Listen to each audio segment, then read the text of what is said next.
प्रदेश में कांग्रेस के युवा नेतृत्व तथा मशहूर शायर इमरान प्रतापगढ़ी ने असदुद्दीन ओवैसी को लेकर कहा है कि उन्हें राजनीति को फिर से सोचने समझने की जरूरत है, साथ ही खुद को रीसेट करने की भी जरूरत है। दरअसल इमरान प्रतापगढ़ी झुंझुनू आए थे। इस दौरान उन्होंने कई मुद्दों पर खुलकर बात की और साफ कहा कि कांग्रेस का नेतृत्व सोनिया राहुल गांधी कर रहे हैं, उनका साथ प्रियंका गांधी कर रही है। कागजों में नेतृत्व में कौन कर रहा है, इसकी दरकार न तो उनको है और न ही अन्य किसी कांग्रेसी को। पेश है एक रिपोर्ट। उर्दू अदब के रॉक स्टार व कांग्रेस नेता इमरान प्रतापगढ़ी ने कहा है कि प्रियंका गांधी ने उत्तर प्रदेश की जब से कमान संभाली है, तब से उत्तर प्रदेश में कांग्रेस मजबूत हुई है। पिछले 30 सालों से उत्तर प्रदेश में कांग्रेस सत्ता से बाहर है, लेकिन जिस तरह आमजन के मुद्दों पर कांग्रेस प्रियंका गांधी के नेतृत्व में सड़कों पर रही है, अब तय है कि यूपी में अगली सरकार बिना कांग्रेस के नहीं बनेगी। देखिए, प्रियंका जी कांग्रेस की तरफ से उत्तर प्रदेश की प्रभारी हैं, महासचिव हैं, प्रभारी हैं। उन्हें एक प्रदेश का प्रभार मिला है और उस प्रभार की जो जिम्मेदारी है उसको बखूबी निभा रही हैं। हम लगातार उनके साथ कार्यक्रमों में रहता हूं मैं। किसान पंचायतें कर रही हैं वो, कई जिलों में हो चुकी है। अभी 25 को बागपत भी हम लोग जा रहे हैं। तो जिस तरह से उन्हें एक सूबे की कमान मिली है उसको वो बहुत बखूबी निभा रही हैं और मुझे लगता है कि 2022 में कांग्रेस उत्तर प्रदेश में बहुत शानदार प्रदर्शन करने जा रही है। बिना हमारे उत्तर प्रदेश में कोई सरकार नहीं बनेगी। प्रियंका जी की अगुवाई में वो कांग्रेस जो पिछले 30 साल से सत्ता से बाहर है उत्तर प्रदेश में, लगातार दिन ब दिन उसका संगठन खड़ा हो रहा है और कार्यकर्ताओं में जान आ रही है। तो लीड तो उन्होंने ले ही रखी है। इमरान प्रतापगढ़ी ने कहा है कि कांग्रेस का नेतृत्व सोनिया गांधी और राहुल गांधी कर रहे हैं। कागज पर कमान संभालना अलग बात है, वहीं इन दोनों का साथ प्रियंका गांधी दे रही है। यह भी सच है कि देश में फिलहाल हम दो हमारे दो वाली सरकार के खिलाफ यदि कोई ताकतें सड़क पर लड़ाई लड़ रही है तो वो है प्रियंका गांधी और राहुल गांधी। इसके अलावा विपक्ष का कोई चेहरा नजर नहीं आता। उन्होंने कहा कि कागजों में कांग्रेस का नेतृत्व कौन कर रहा है, इससे न तो उन्हें और न ही किसी कांग्रेस कार्यकर्ताओं को मतलब है। देखिए, पूरे देश में जहां तक नेतृत्व की बात है, अभी सोनिया जी नेतृत्व कर रही हैं, तो पार्टी का आंतरिक फैसला है कि राहुल जी कमान संभालते हैं, प्रियंका जी कमान संभालती हैं।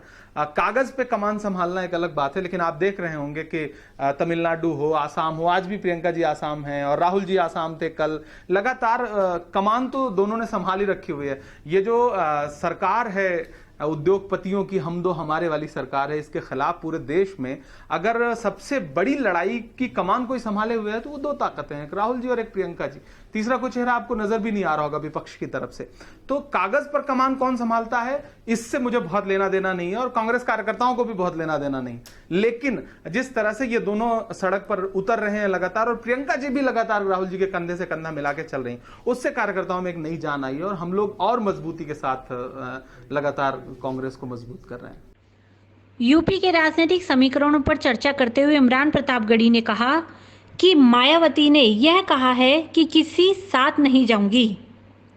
आज यूपी में भाजपा के बाद यदि किसी का संख्याबल ज्यादा है तो वो है समाजवादी पार्टी।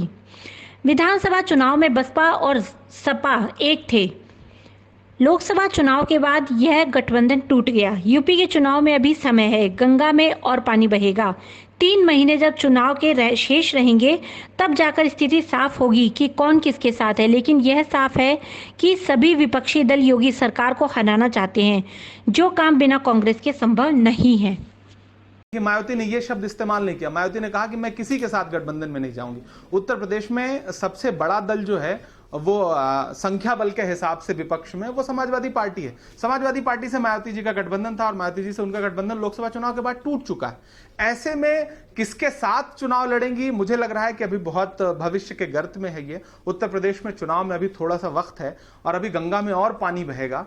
उसके बाद चुनाव नजदीक आने के बाद जब 3 महीने बचेंगे तब आपको समझ में आएगा कि कौन किसके साथ लड़ रहा है। बस इतना मैं जानता हूं कि विपक्ष के सारे दल ये मान रहे हैं कि उत्तर प्रदेश में जो सरकार है वो पूरी तरह से लॉ एंड ऑर्डर के नाम पर, विकास के नाम पर पूरी तरह से फेल है। रात के 2 बजे बेटियों की लाशें जलाई जा रही हैं। कानपुर में एक पिता पुलिस की गाड़ी से बेटी के बलात्कार की FIR दर्ज करवा के उतरता है और एक गाड़ी उसे कुचल के चली जाती है। इस तरह का आज हाथरस हापुड़ में एक घटना हुई हुई है कि पूरे परिवार को भून दिया गया कचहरी के अंदर। ऐसे में उत्तर प्रदेश में लॉ एंड ऑर्डर के नाम पे योगी सरकार पूरी तरह से फेल है और विपक्ष का हर दल यह चाहता है कि यह सरकार हटे। अब इसके हटने की जो परिस्थितियां बनेंगी वो चुनाव से 2-3 महीने पहले क्लियर होगा। तो कौन किसके गठबंधन में जाएगा, बस मैं इतना कह सकता हूं कि बिना कांग्रेस के कोई सरकार नहीं बनेगी उत्तर प्रदेश में। इमरान प्रतापगढ़ी ने खुद के विधानसभा चुनाव के लड़ने की अटकलों को खारिज किया और कहा कि वे अगला लोकसभा चुनाव लड़ेंगे, विधानसभा चुनाव में पार्टी का प्रचार करेंगे। उन्होंने कहा कि यूपी में सरकार जाने के बाद दिल्ली में भी सरकार चलाना मुश्किल है। साथ ही आने वाले दिनों में कई चौंकाने वाली घटनाएं हो सकती है, क्योंकि राकेश टिकैत कह चुके हैं कि कई भाजपा नेता उनके संपर्क में हैं, जो इस्तीफा देकर खुलकर किसान आंदोलन में आना चाहते हैं। वहीं सांसदों के आत्महत्या की खबरें इशारा कर रही है कि सब कुछ अच्छा नहीं चल रहा है। इस मौके पर एक सवाल में उन्होंने ओवैसी से कहा है कि उनको समझना चाहिए कि उनके कदमों से फायदा भाजपा को हो रहा है। देश में नफरत वाली ताकतें हटे, उनकी सरकार हटाने के लिए उन्हें राजनीति में सोचने समझने की जरूरत है और खुद को रीसेट करने की जरूरत है।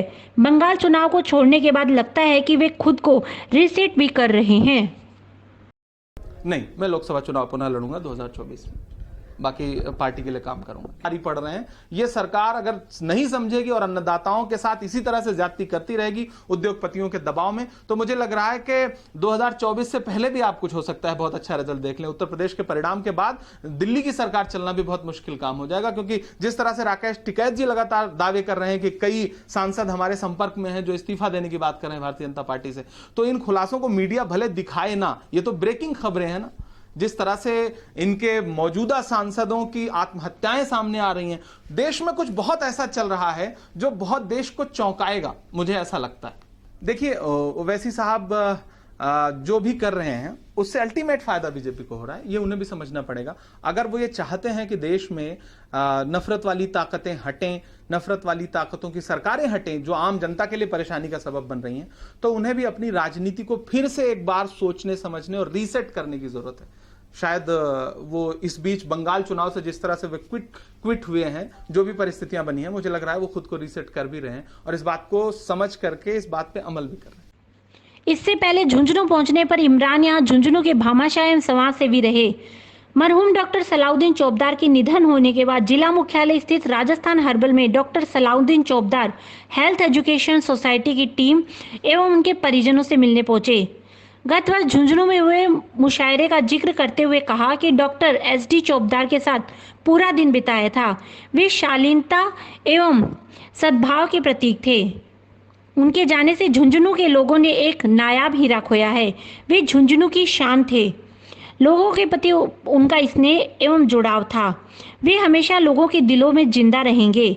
प्रतापगढ़ी ने कहा कि डॉक्टर सलाउद्दीन चौबदार झुंझुनू की महान शख्सियत थी। कोरोना ने हमसे छीन लिया है। कोरोना काल के कारण मुझे डॉक्टर चौबदार के बारे में जानकारी नहीं मिल पाई, उनके जनाजे में शामिल नहीं हो पाया, उनके परिवार के लोगों से मिलकर ढांढस बंधाया, उनके चश्मो चिराग को उनके लिए दुआएं दी और डॉक्टर चौबदार को खिराजे अकीदत पेश की।